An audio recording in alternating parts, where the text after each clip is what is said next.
Eu trouxe esta fotografia, tenho uma gratíssima recordação dela. Celebrava mais uma das minhas idas à Baixa com a minha mãe, que era uma festa. Foi tirada nos restauradores, havia assim uns fotógrafos à la minuta, muito engraçados. A minha mãe muito elegante e eu pequenina com um fatinho para sair. Íamos de elétrico do Campo Grande, onde eu vivia, e aí já começava a aventura, sair de casa, ir à Baixa com a mãe.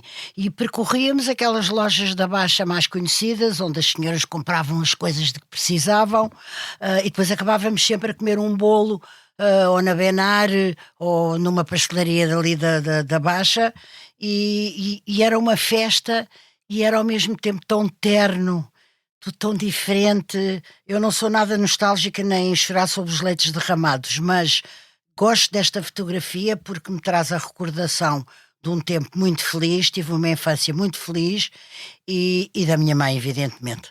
Que é portanto dizer que foste uma criança muito feliz. Foi.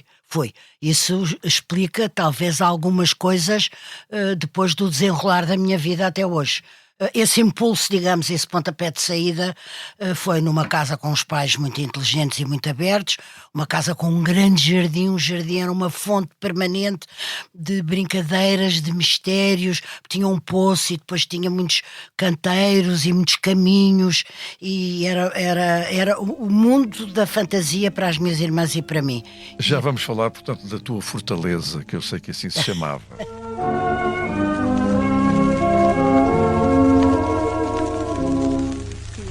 Saudades eu já tinha da minha alegre casinha, tão modesta como eu. Como é bom, meu Deus, morar assim num primeiro andar, a cantar vindo do céu. Chama-se Maria João Avilés e nasceu em Lisboa no final da Segunda Guerra Mundial. Cresceu no seio de uma família grande de origem aristocrática, numa casa que conserva grandes memórias. Duas irmãs que seguiram rumos diferentes. A Maria João sentia-se destinada à comunicação social.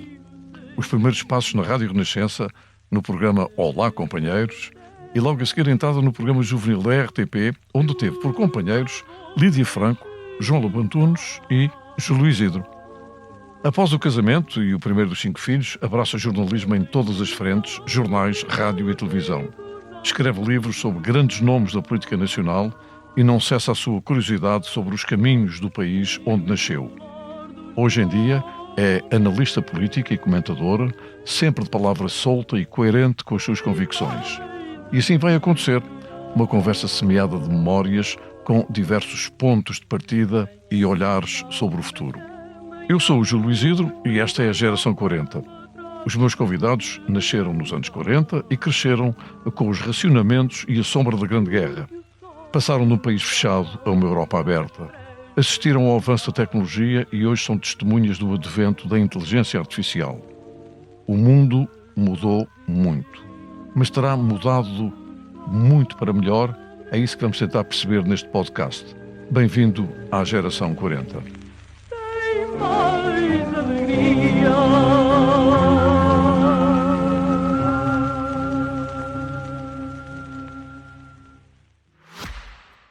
O Expresso tem uma nova subscrição que lhe dá acesso completo ao The New York Times, com atualidade, jogos, culinária e muito mais. E ainda aos conteúdos exclusivos da SIC Notícias, incluindo o Direto Vertical, a nova e inovadora emissão que se adapta ao seu smartphone. Subscreva em expresso.pt/digital. Expresso. Liberdade para pensar. Maria João, É tão engraçado estarmos aqui. A tua fortaleza é um ambiente onde vamos falar daqui a pouco, porque nasceu tudo ali. Exatamente. Para além de teres nascido, nasceu tudo ali. É verdade. Mas realmente está a acontecer aqui uma coincidência extraordinária. Estreaste no programa juvenil, já eu lá estava há uns meses, poucos meses antes, exatamente com 17 anos, em 1960, 61. Sim, parece assim uma coisa do tempo das descobertas ou não sei o quê. Passou este tempo todo e estamos agora a fazer o contrário. Eu estou a estrear-me num podcast e estás tu aqui a fazer-me companhia. Que memórias bom, é e que com tens muito dos teus- gosto. Ai, tenho umas memórias formidáveis desse tempo. Lembro-me como se fosse hoje de quase tudo. Eu fui levada pela professora Ivete Centeno, que era a autora e a apresentadora do programa. Era a minha professora, gostou de uma coisa que eu escrevi e levou-me. Lembro-me muito bem de ti. Lembro-me com uma saudade infinita do João Lobo Antunes. Lembro-me da Maria Cabral, que era uma atriz que entretanto faleceu, que também estava. Exato. E lembro-me da Lídia Franca, etc. E acho, tenho que sublinhar isto, acho uma coincidência sem tamanho, sem medida e não consigo defini-la, estarmos aqui hoje os dois, tantos anos depois, graças a Deus, muito contentes de estarmos, e eu apreciei muito este convite para estrear esta série de podcasts, mas devo dizer que um dos impulsos foi ser contigo, exatamente por causa de termos começado juntos. Realmente aqui uma coincidência fantástica. Fantástico. Mas já trazias uma experiênciazinha radiofónica, não Sim. é? Antes Do Olá teres- Companheiros. Exatamente, Sim, do Olá Companheiros. da exatamente, Rádio Renascença. já trazia, mas não é nada a mesma coisa a rádio e a televisão. Eu não sei se tu te lembras daquele que depois veio a ser o João Soares Loura, haverá gente da nossa geração e da abaixo Era que o se lembra. regente de estúdio. Era o regente de estúdio e nós dizíamos silúdio no estêncio quando ele se zangava connosco e os cenários eram quase, não direito de papel, mas enfim, não nos podíamos encostar com medo de caíssem. Quer dizer, estamos a falar E o dos chão primórdios. era pintado com viochene antes de nós entrarmos. Exatamente. Não, é formidável, de facto. Eu guardo uma. Olha, eu devo dizer uma coisa, eu sou muito grata a Deus, em primeiro lugar, e à vida, porque de facto tenho uma coleção de memórias muito grata. Com certeza com marés baixas, como tudo na vida, e as minhas não foram poucas, mas fui muito privilegiada, primeiro por trabalhar onde gosto. E depois porque aconteceram coisas, conheci gente fantástica, aconteceram coisas ótimas. E a escrita aconteceu-te com quê? Com alguma redação que um dia fizeste que Sim. caiu bem? Caiu bem. Essa redação era sobre a Florabela Espanca, caiu bem à minha professora do 6º ano de letras, que era a professora Ivete Centeno, que me levou para o programa onde tu já estavas, o juvenil. Mas eu gostava muito de escrever, tinha diários, escrevia muito, gostava, em minha casa o meu pai escrevia bem. Havia livros de autores, há uma ligação muito estreita de parentesco com a poetisa Sofia de Melbrander, que é era prima da tua mãe. prima direita. E, portanto, havia um ambiente propício a que nós gostássemos de ler, falássemos de livros. As minhas irmãs também escrevem bem, a Maria José escrevia muito, muito bem. E eu gostava, sobretudo, de escrever, o que explica muita coisa também. Mas houve alguma altura da tua vida em que disse assim aos teus pais que eu vou ser jornalista? Aconteceu? Aconteceu eu primeiro tentar que eles autorizassem, não é bem autorizar, mas que concordassem com o convite feito pela Ivete Centeno, porque de repente para a televisão tão nova, fazer o quê, como, não sei o quê, mas acharam que era interessante, sabiam que a professora Ivete Centeno era uma referência e uma pessoa muito inteligente e muito culta, e portanto foi, mas eu antes, o que eu queria ter sido mesmo, e vivia muito com atores e teria sido ser atriz, e depois foi o convite o eu gostar de escrever e o convite da Ivete Centeno que cortaram o teatro e passou a ser Realmente a está tudo comunicação. ligado. A Ivete Centeno era casada com o Bernardo Moreira Binau. E, curiosamente, o quarteto do Hot Club Portugal estreou-se no programa juvenil. Exatamente, é uma Nossa. coisa fantástica. Exato. Eu lembro-me muito bem do Tudo isto Binau e da tudo Ivete. isto está ligado. Está ligado. Mas também tiveste, entretanto, também 2 jornais que, muito à semelhança do que vai acontecendo hoje em dia, também faliram. Não, faliram. Era um chamava-se Companheiros E o outro era mesmo. o AZ. E o outro era o AZ.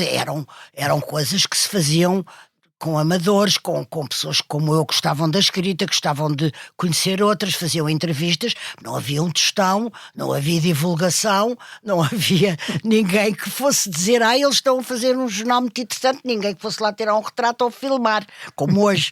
E, portanto, morreram não é bem faliram, morreram de morte natural. Mas isso, ó Júlio, foi-me treinando, como é evidente, Não, tudo foi-me isso. aguçando Exato.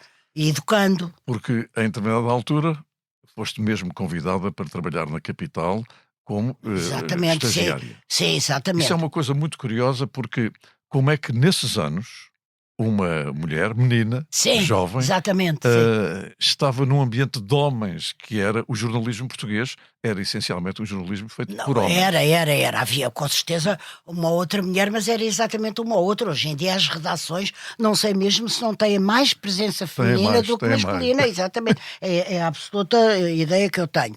E a entrada para a capital foi muito interessante. Eu trabalhei com uma pessoa que admiro imenso, que está vivíssima, que é o Rodolfo Iriarte, que era diretor, e que foi muito...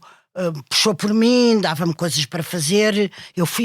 Na capital, eu fui a primeira pessoa que entrevistou em Portugal o primeiro-ministro, depois do 25 de Abril, o segundo primeiro-ministro, que foi o Vasconcelos. depois general Vasconcelos, exatamente. E tu Apareci na ficaste redação. com uma ideia estranha do senhor, não Fica, foi? não. E depois, quer dizer, depois a vida e a política mostraram que ele tinha ali alguns desequilíbrios, com todo o respeito que eu tenho pela memória dele, mas tinha, porque começou-se a meter com o meu apelido e a dizer que não sei o quê, no fim da entrevista, as coisas um bocado disparatadas. Mas ali o que me interessava é que eu consegui esta entrevista e fui a primeira a consegui-lo. Apesar de tudo, era primeiro-ministro e pouca gente o conhecia, porque tinha-se passado do Adelino da Palma Carlos, que era um advogado, enfim, que conhecido da vida portuguesa, para um militar que pouca gente conhecia. E com uma particularidade é que o facto de teres ido fazer essa entrevista subentendeu o tentar encontrar o entrevistado e a concordância do entrevistado. Estamos os dois provavelmente também no mesmo ponto de partida, embora tu sejas muito mais entrevistadora do que eu. Já recebemos de vez em quando umas tampas, como se costuma dizer, de entrevistados. Sim, não tenho. É evidente que tive tampas de entrevistados, claro, mas não tenho. Mas tu estás-te a referir no decurso da entrevista ou quando. No decurso. Sim. No decurso, isso, claro. Quantas vezes? Sim. E por exemplo, também quando conversavas com o Álvaro Cunhal, Sim. que eras uma privilegiada, porque ele recebia-te com muita frequência, não sei se era, também mas estavas pronto. a falar com alguém que era impenetrável. Impenetrável e que só dizia o que queria e depois dizia-me assim: a senhora faz as perguntas que quer, eu dou as respostas que entendo. E pronto, e depois dizia-me assim: eu sei, a melhor defesa é o ataque, não é? Quando eu às vezes... mas disse sempre só o que queria. Evidentemente, só o que queria. De qualquer maneira, isso permitiu-me diversas entrevistas, algumas idas lá de facto, e depois ter publicado um livro chamado talvez Cunhal e Outras Memórias, Álvaro Cunhal e Outras Memórias. Que era um conjunto das entrevistas. Conjunto das entrevistas, mas com um texto introdutório grande meu e algumas memórias pelo meio. Pois porque, fazendo um balanço, vamos andar esta conversa para trás e para a frente, fazendo um balanço, estamos com 13 livros publicados, não é? Ou mais? Mais, talvez. Eu agora publiquei a reedição do Sá Carneiro, mas esse já existia. Mas depois publiquei um ano passado chamado Eu Estive Lá. Exatamente, Eu Estive Lá, esse é o do ano passado. Que é sobre os 50 anos do 25, momentos dos 50 anos do 25 de Abril, mais a entrevista ao Santo Padre, ao Papa Francisco. Eu acho que talvez já esteja em 15, mas é melhor eu apurar isso, de facto, para não ser apanhado numa curva sobre os meus próprios livros. Não, mas é realmente, porque é uma obra paralela à jornalista. Sim, exatamente. E o que é que acontece quando o jornalista passa a ser escritor? Mas é que eu não acho, quando me dizem escritora, eu digo não. Eu sou uma jornalista que escreve.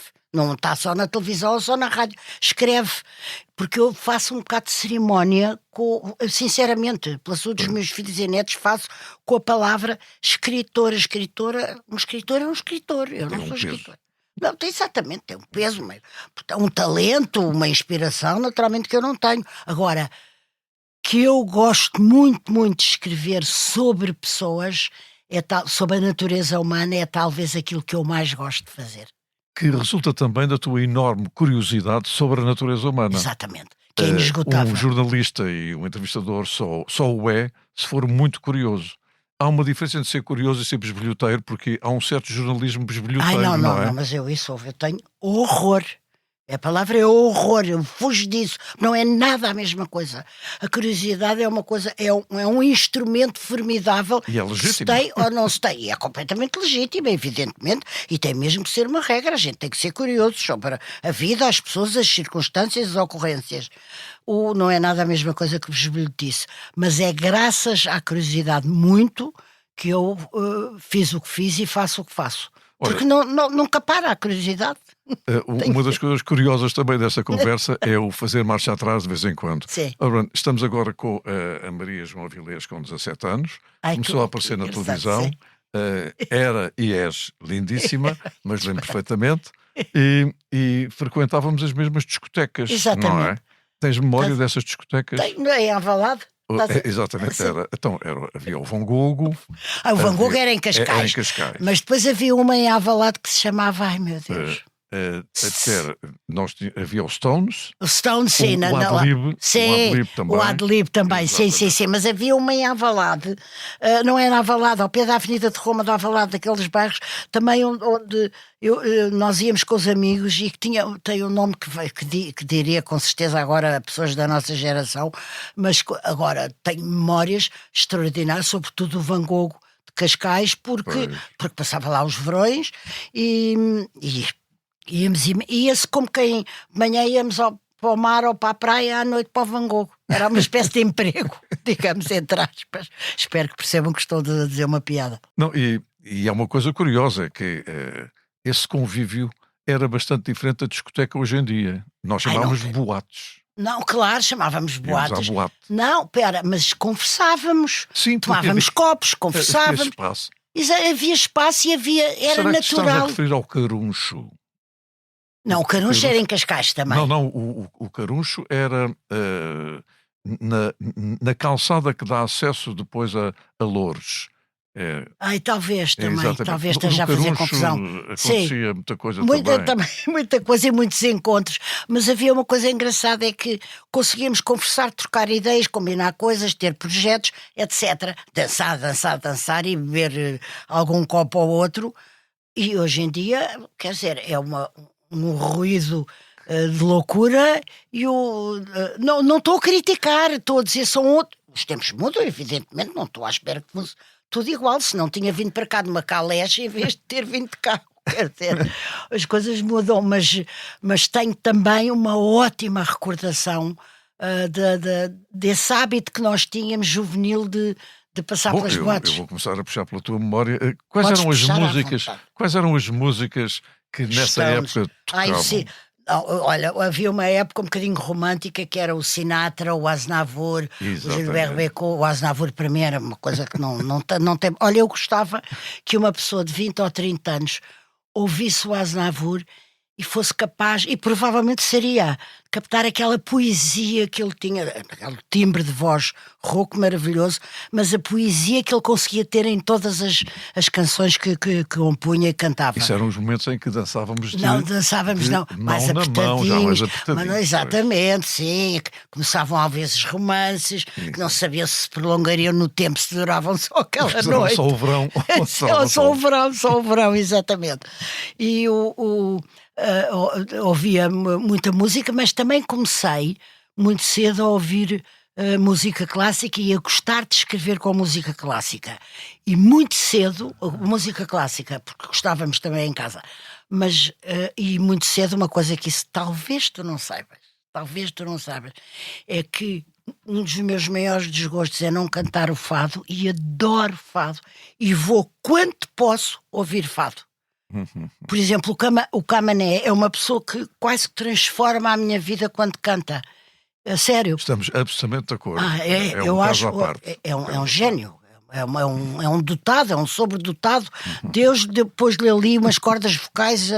Só me lembro de ter o mesmo impressão de sublime com a Amália. Mas gosto muito de fado e ouvia muito, e nessa altura tínhamos fadistas, a Teresa Tarouca e outras nossas amigas que cantavam e a gente ia ouvir, o João Braga, o João Ferreira Rosa, o Embuçado. O Embuçado, fantástico, do João Ferreira Rosa. Bem, não sei que impressão é que a gente estará a fazer às pessoas. Eu acho que estamos a fazer um podcast que se chama Geração 40. Portanto, é disso só que pode falamos. haver duas coisas. Uns vão ouvir pela primeira vez. Exato, outros vão e os outros recordar. vão recordar, e talvez eu espero muito com agrado, porque viveram o mesmo que nós, também foram ao Exato, Van Gogh e exato. aos Stones e ouviam naturalmente o Camané da altura, etc. Tu há bocadinho falavas da poesia do Aznavour, mas convém recordar também que na emissora nacional tu lias poesia ao microfone. Lia, e gostava muito, muito. Quem é que te iniciou na poesia? Foram os pais? Foi a casa, se quiseres, A a casa, casa, as claro. pessoas que iam, os pais, os livros que tínhamos, etc. E eu gostava muito de ler, eu gosto de ler alto. Gosto. Quando tenho que fazer apresentações, não me dá timidez nenhuma. É uma coisa que eu gosto. E gostava muito de ler poesia. Nunca mais li para mim, mas gostava muito. E admirava muito. Havia a Rosa Lobato Faria, que no programa a seguir a nós. Exato. O programa era de David Mourão Ferreira. Exatamente. E ela lia poesia muito bem. Eu lembro muito bem disso. É absolutamente E saudável lembro-me do também. David Mourão Ferreira com muita saudade também. Muita saudade. Estamos agora a falar de saudade, temos que falar de saudade. Claro. Não vale a pena falar Claro. de saudosismo, mas de saudade. Não até é porque nada a disseste mesma coisa. É como a são- curiosidade e a Exatamente. Exatamente, não é Então, nada a e a mesma saudade? coisa. Fala-me lá de saudade. Ai, saudade, olha, assim, eu tenho imensas saudades do que vivi, mas nenhum saudosismo. Eu tenho saudades que mobilo essa saudade com um misto de gratidão e de privilégio de ter vivido o que vivi. Mas era incapaz de dizer, se eu pudesse voltar atrás. Se eu pudesse voltar atrás. Admito que haja uma ou outra coisa que não tivesse feito, como em tudo na vida, a gente engana-se, como é óbvio. Agora, não sou nada saudosista, nem de um tempo político, nem de um tempo mais isto ou mais aquilo, nem... As coisas foram, as coisas são o que são. Posso melhorar, discordar delas e tal, mas não deixo que o saudosismo ultrapasse e tome conta de mim. E mais, o saudosismo em princípio não é nada positivo, leva-nos ao passado e as pessoas não têm que viver lá, podem passar por lá, estamos a passar pelo passado. Estamos a passar pelo passado com agrado. E os dois muito sintonizados vivemos as mesmas coisas e começámos juntos, não quero mais dizê-lo. E começámos juntos num tempo em que havia uma coisa que a nós não nos deve ter tocado, penso eu, a mim nunca me tocou, que havia uma coisa chamada censura. Portanto, um país mais fechado, onde essencialmente a questão da liberdade, falamos só da liberdade de comunicação, era extremamente limitada. Era limitadíssima porque havia a censura, claro. Que sentimento é que tu tiveste quando aconteceu poder escrever tudo o que querias escrever, ou escrever sempre tudo o que querias escrever e nunca houve um lápis azul que tivesse passado por cima? Na capital eu já entrei depois do 25 de Abril, portanto não tive esse problema. Mas lembro-me de muitas pessoas me contarem o que era, e nomeadamente depois no Expresso onde entrei, em setembro de 74, das pessoas me contarem o que era a desilusão. A frustração, não é? A frustração, exatamente. A frustração, muito mais que desilusão ainda, a frustração daquilo que elas tinham refletido, que iam ser capazes de escrever, transmitir, de levar aos outros, a ser toda anulada ou escavaqueirada pela censura. Portanto, eu antes como não era bem política, era mais ir ter... Eu lembro-me, por exemplo, que vieram cá duas artistas, a Françoise Hardy e a Sylvie Vartan, que eu a entrevistei para esses jornaizinhos que a gente fazia. Pronto. Olha, que sorte. Não, a minha primeira entrevista a uma artista estrangeira foi a Françoise Hardy. Depois, exatamente, estás a ver. Que Pronto. atuou no Monumental, que era uma coisa que havia, não fantástico, era um cinema formidável. O Vasco Morgado era o Vasco Morgado, um grande, casado com a Laura Alves, uma grande atriz, ele um grande empresário. Arriscava tudo. Arriscava tudo. Pelo teatro, Johnny em nome Hallyday, do teatro. Sim, Louis Armstrong. Exatamente. Eu lembro de alguns que fui ver. Não, exatamente. E depois vieram companhias estrangeiras também representar teatro. Era formidável o Vasco Morgado. Ainda bem. Olha, eu, graças a Deus, também conservo a memória de pessoas a quem o país deve, pelo que eles fizeram pelos portugueses e que não está necessariamente ligado à política ou à liberdade de... Ele foi um grande empresário e conseguiu trazer grandes artistas da época. Ora bem, nesse sentido, o que é para ti a liberdade? Porque estamos a falar da liberdade de comunicação, que é aquela que eu mais privilegio. Exatamente. Que a partir daí Não, pode acontecer tudo ou nada. Tudo, Mas exato. de que forma é que tu a usas? De que forma é que tu a sentiste alguma vez limitada? Não, eu acima de tudo, é a responsabilidade. Ou seja, é tudo comigo. Se eu sou livre de escrever, é comigo. E, portanto, eu tenho que estar à altura dessa responsabilidade. Não fantasiar, não mentir, não dizer que as pessoas disseram que não me disseram, não escrever, não misturar um desejo com uma notícia. Quer dizer, a notícia é uma notícia. Agora, nas crónicas que faço, por exemplo, no Observador, aí sou totalmente livre de... É uma crónica assinada de opinião, portanto, eu tenho a responsabilidade da opinião, mas o facto de ser uma crónica de opinião, que é uma coisa, a linha do jornalismo, permite-me emitir a minha opinião. Agora, quando é jornalismo ou noticioso, ou uma reportagem, ou isso, aí um facto é um facto. Exatamente. E, portanto, aí há a responsabilidade de eu estar à altura daquilo que estou a ver e não daquilo que eu gostaria de estar a ver. Sabes que isto encaixa numa memória que eu tenho, aliás, eu tenho esses volumes, das magníficas entrevistas que tu fizeste e resultaram em livro com o Dr. Mário Soares. Gostei tanto. Sendo que ele sabia perfeitamente que não estava a falar com alguém da cor dele. Exatamente. E foi escolher exatamente uma pessoa que não era entrevistadora de outra cor. Sim, para o entrevistar. Exatamente. Como é que aconteceu? Quer dizer, quem conheceu o Mário Soares sabe perfeitamente a forma, eu diria, de verdadeiro fair play que ele tem em relação à vida. Mas como é que foi essa experiência de escrever para um senhor a quem devemos com certeza muito? Imenso. Mas que não era da tua cor. Não era de toda a minha cor, embora eu tenha votado nele uma vez ou duas, e era alguém que eu apreciava imenso como político. Eu sabia que ia ser um combate um bocadinho difícil e ele, inclusivamente, há partes onde ele discute muito veementemente e muito vibrantemente comigo. Não está a pôr da cabeça, você, mas o que é isso? Mas onde é que não sei o quê? Mas que ideia, não concordo nada, mas que ideia, não é nada disso. Ele foi muito veemente comigo em alguns momentos do livro, em temas ou que lhe agradavam menos, ou onde se sentiu mais teleguiado pelas minhas perguntas que não lhe agradavam tanto, etc. Agora, tenho uma infinita gratidão, exatamente por ter sido comigo. E andaste pelo país inteiro com ele. E andei pelo país inteiro com ele muitas vezes, muitas campanhas legislativas e as presidenciais andei, mas isso andei com quase todos. Com o Dr. Cunhal, com o Sá Carneiro, com o professor Freitas do Amaral. Eu sei que em relação a Sá Carneiro tu tens, não digo uma mágoa, mas uma pena de não o teres conhecido mais tempo. Sim, exatamente. Eu conheci-o muito bem nos 3 últimos anos de vida dele. Exato. Porque até ali ou qualquer coisa não me tinha levado tanto para lá, ou o Expresso não me encomendava tantas coisas relativas a ele, embora eu tenha muita coisa. E depois, quando o conheci bem, percebi que era absolutamente excepcional.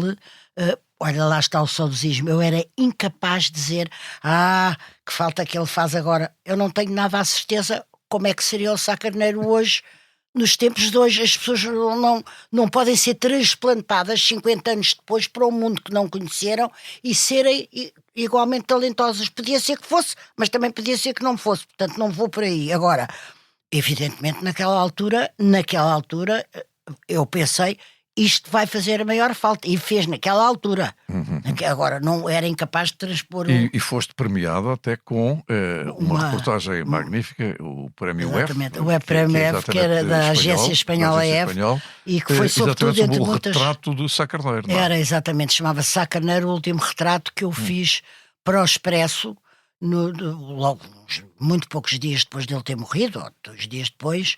E depois resolvi concorrer a esse prémio, mas concorrer assim, e de repente fala-me o João Paulo Diniz, da Rádio Clube na altura, pode ser. Exatamente, não sei, Rádio Clube.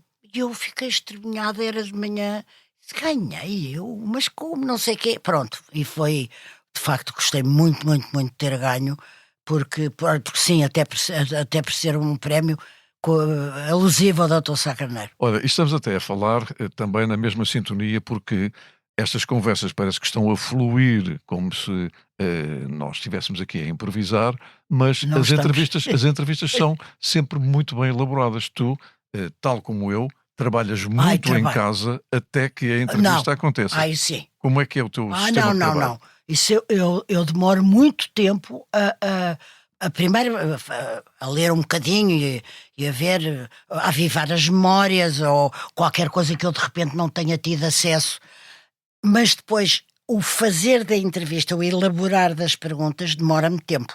Porque eu quero que aquilo seja simultaneamente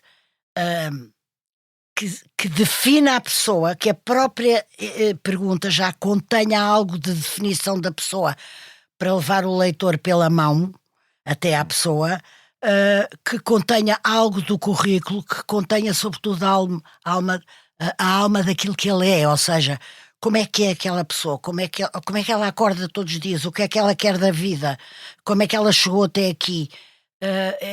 Para mim é a pessoa que vive dentro do político, dentro do grande arquiteto, dentro do grande futebolista, também entrevistei futebolistas e treinadores, dentro enfim, dentro da profissão ou daquilo, da notoriedade dele, quem é? O que é que ele quer? Como é que vive? O que é que sonha? Estás a dizer uma coisa muito curiosa, é que não se pode separar a função pública, digamos, a imagem pública, a atividade pública do ser humano. É exatamente isso. E, portanto, quando nós entrevistamos alguém, vamos também ao encontro do ser humano. Claro. Há sempre uma entrevista que é um bocadinho uma entrevista de vida. Ora, quando se fala com um político, que tens entrevistado muitos, eu não tenho entrevistado muitos, mas quando falas com um político, sentes que há ali uma linguagem própria que tu tens que filtrar. Há um mundo onde tu tens que entrar, as metáforas que saem muitas vezes das palavras dos políticos que não correspondem a uma realidade. Como é que é? Não, há um mundo onde eu tenho que entrar, que é de facto a política, que é diferente, que mexe com muita coisa, não vou dizer que é um mundo à parte, mas é um mundo que puxa por mim, que na preparação, e eu digo sempre que eu com os artistas quando eu digo artistas é pintores, grandes bailarinos, escritores, intelectuais, humanistas, etc. Quando é com esses eu sou de mel, porque os admiro muito, com certeza, ou seja, porque sou levada a um lado meu que gosta daquilo. Com os políticos eu sou a advogada do diabo, quase sempre. O que significa, quando estás a elaborar as tuas perguntas, algumas têm o seu quê de rasteirazinha?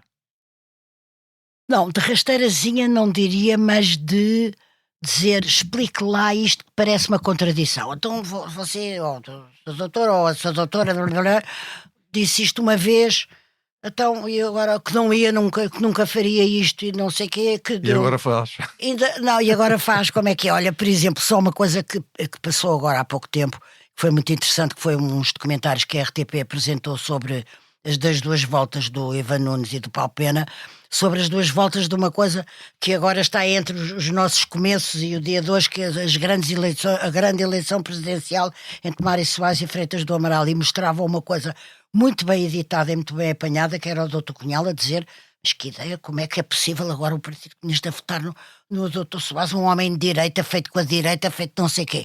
E depois logo a seguir punham a explicação que ele deu num congresso que houve, ou numa grande reunião, para decidir o apoio ao Mário Soares. Um enorme sapo. Exatamente, um enorme sapo, ponham a mão, não olhem para a cara, não olhem para o nome.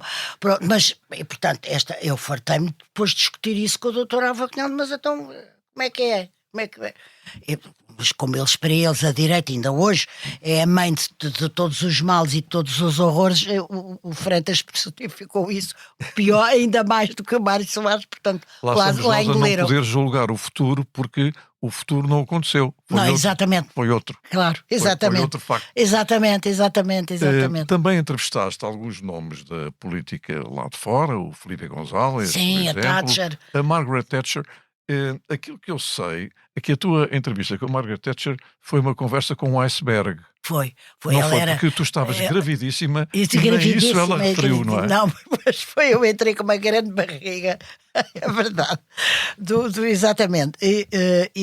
Do meu, sim, do meu quarto filho. E ela não só não referiu a gravidez, mas pronto, como não referiu absolutamente nada de mim. Se tivesse entrado um robô que fizesse perguntas, ela teria ficado na mesma. Era uma pessoa que ela vinha a Portugal, julgo que no tempo do Dr. Balsemão, primeiro-ministro, ela vinha a Portugal e tinha que dar, eles fazem isso normalmente, quando vão a um país, dão uma entrevista a esse país, para o país saber que ela vem, o que é que pensa e não sei o quê. Agora, isto dito, tenho uma enorme admiração por aquilo que ela fez pela Inglaterra. Agora, como pessoa, ela estava ali a fazer um frete, tinha que ser, eu tinha meia hora, eu que me despachasse, ela que se despachasse com as perguntas, não houve um veio de... Já nem digo curiosidade por mim, que ela não tinha que ter, mas um veio de humanidade, de um sorriso, qualquer coisa, não, era uma máquina política que estava ali. Mas por uma exemplo, grande política. com o Mário Vargas Llosa não deve ter sido assim. Não foi nada assim, não. Foi fantástico, foi num gabinete que até me emprestaram na Gulbenkian, foi através da Fundação Gulbenkian, onde ele ia fazer uma conferência, foi um diálogo fabuloso. Fabuloso, um tipo inteligentíssimo, genial a escrever, genial a observar, um grande ser humano. Aí está, um grande ser humano, além de um escritor formidável. E o González foi quase uma paixão. Entrevistei 3 vezes, 2 como líder da oposição e uma como primeiro-ministro com 38 anos, um primeiro-ministro com 38 anos, e tenho uma coleção de retratos formidável dessas 3 entrevistas. Também um grande político. Olha a falta que ele está a fazer à oposição espanhola hoje em dia. A falta que ele... Isto está completamente contra o Pedro Sánchez e contra tudo aquilo em que se está a transformar o PSOE. Foi um grande partido espanhol. Olha, como é que tu reages à circunstância de comentadores comentarem a comentadora? Já vi e li isso várias vezes, considerarem que a tua postura não é correta, que estás ao serviço de alguma coisa. Há muitas acusações sempre feitas nesse sentido. Não, porque ela é de direita, porque ela não sei o quê, ela ou ele. Não sei. Mas tu não achas extraordinário que 50 anos depois do 25 de Abril se a diga isso. Não, porque ela é de direita, como se eu pertencesse a uma organização mafiosa? Exatamente. Mas que coisa extraordinária, eu não respondo a isso, quer dizer, não posso. É tão imbecil. Isto, mas eu também posso corresponder. A minha resposta é: eu não comento isso, mas porque não pertenço a uma organização mafiosa, sou uma pessoa de direita e conservadora. Mas o que me apetecia poder responder era que também há outro tanto, ou mais ainda, não sei, não tenho uma balança e também não me interessa muito, que gostam muito. Portanto, não se agrada a gregos e a troianos. E ainda bem. Ainda bem. Aliás, um dos aspectos que eu destaquei logo na biografia que escrevi, mini biografia, sim, é exatamente a coerência da tua postura. Exatamente. Nunca saí do mesmo sítio. Seja o que for e como for. Exatamente. E viveste essa transição do antes de 25 de Abril, tendo pais conservadores. Sim, mas muito bem. Muito bem. Depois do 25 de Abril, sim, viveste tranquilamente isso na tua fortaleza. Sim. Voltamos à fortaleza, que é a tua magnífica casa, onde eu fui uma vez. Já te vou contar porquê. Então, mas conta lá. Entrei uma vez em tua casa. Sim. Para ser mas entrevistado numa festa. por ti. Não, para ser entrevistado por ti. Exatamente. Dá-me lá só uma pista que eu chegue já lá. Para o Jornal do Expresso, 1982. Exatamente, sim. Primeira página do Expresso, com uma fotografia minha na primeira página do Expresso e uma entrevista enorme e deliciosa da tua parte. Portanto, lembro-me bem da tua paixão pela pintura. Exatamente, sim. Entrevistei muitos pintores, muitos. É uma recordação maravilhosa que eu tenho. E Era a tua aquilo que eu casa dizia. foi também sempre um espaço de grande pluralidade. Ai, sempre. Muita gente de esquerda. Desde o Vasco muita... Lourenço, fosse quem fosse, Sim, lembrei-me sim, agora sim. porque tu Não, vez. sim. O Vasco Lourenço, sim. Portanto, o Conselho da Rodrigo Revolução Sousa também Castro, passou por tua casa. também, com certeza, sim. Conversas muito abertas e muito engraçadas e muita discussão e muita não sei quê. Portanto, essas pessoas que dizem à direita como se tivesse sida ou peste, não sabem que eles iam lá à casa e conversavam muito bem comigo e com o Francisco. Olha, estas conversas, do meu ponto de vista, devem sempre estar do lado positivo da vida.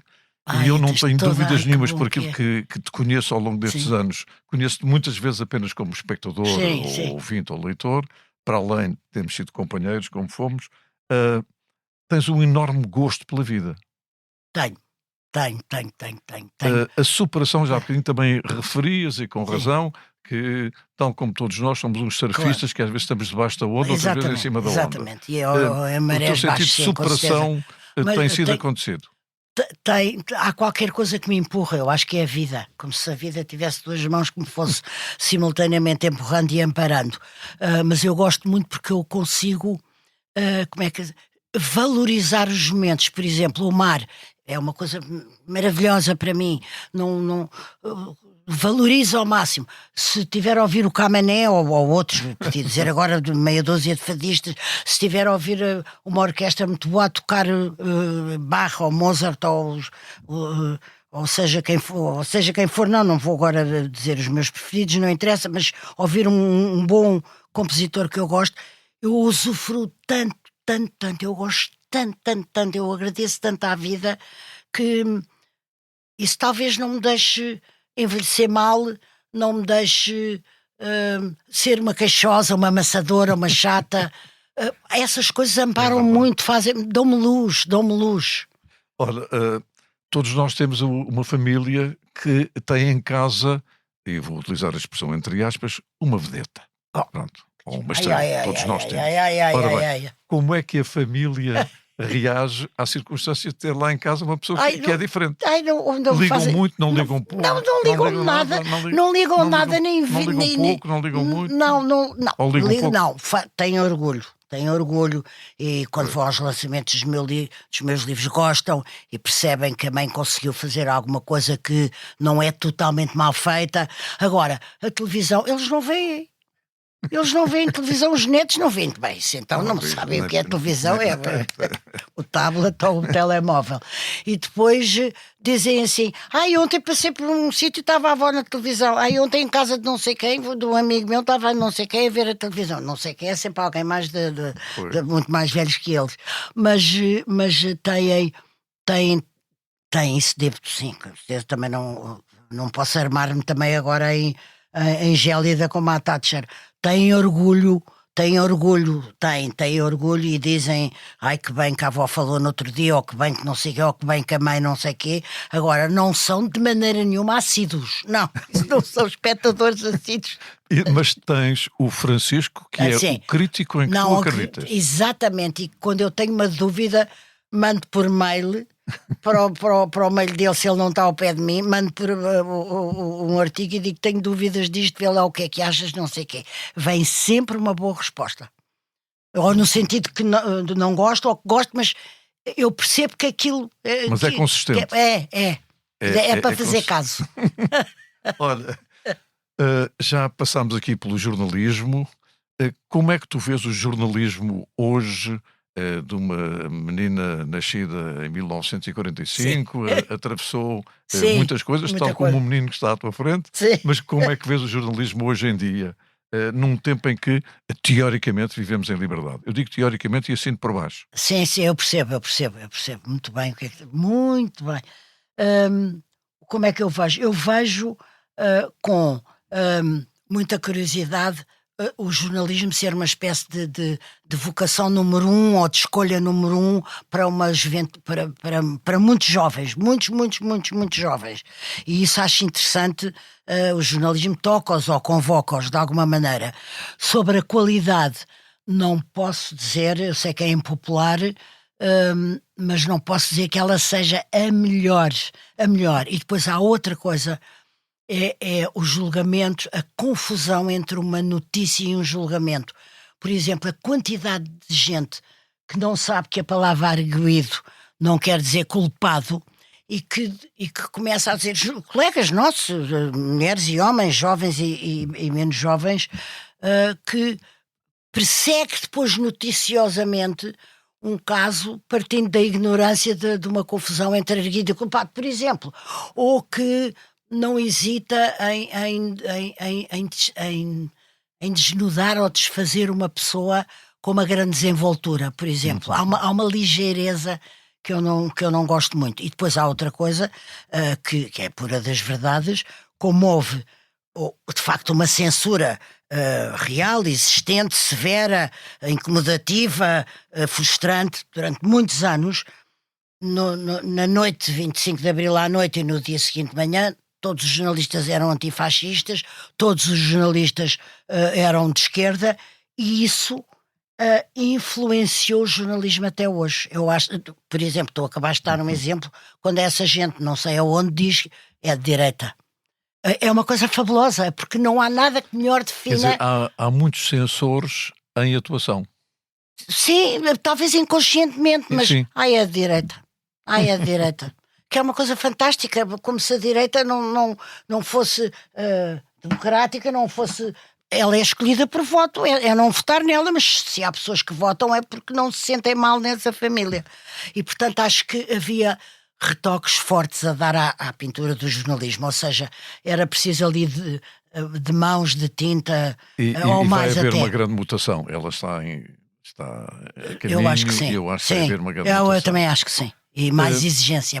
Eu não te quis fazer perguntas ao longo deste tempo todo, mas esta é inevitável. Qual é a melhor memória que tens da tua vida? É tão difícil. Era aquela que não dá para responder. Não sei se dá para responder. Eu não gostaria nada de não responder a uma pergunta tua aqui, meu Deus. Mas até pela consideração de estarmos aqui os dois, mas que eu tenho por ti e por estarmos aqui os dois. A melhor é o conjunto de coisas formidáveis que a vida me deu, que fazem um leque, e portanto é esse leque. É-me difícil selecionar. A família, provavelmente. A família é o ponto de partida. É o sítio de onde eu saio e onde eu regresso. Exatamente. Olha, muito obrigada por essa dica. Foi fortíssima, verdadeira e ótima. Eu estava a entrevistar a mim próprio agora.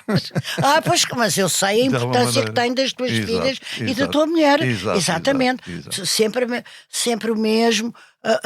Um bloco. A fortaleza onde tu nasceste. Exatamente. Mas olha que isso pode explicar alguma coisa de nós. Olha, sabes o que é que aconteceu? Aconteceu o título de uma frase tua numa entrevista do Expresso. Isto está a terminar a nossa conversa. Deem-me uma pessoa e eu faço uma grande viagem. Achas que fizemos uma grande viagem? Acho, por acaso acho. Acho mesmo. Não sei o que é que os outros acharão, mas para mim, eu fiz uma grande viagem porque nós falámos de tanta coisa, mesmo que só sinalizada. Exatamente. Não faz mal, mas falámos, deixámos aqui muita coisa. É um tracejado. Agora, unindo o tracejado, estamos nós. Temos uma linha reta. Exatamente. Muito obrigado. Eu é que agradeço. Se há alguém que agradece aqui, sou eu. Mas quase sempre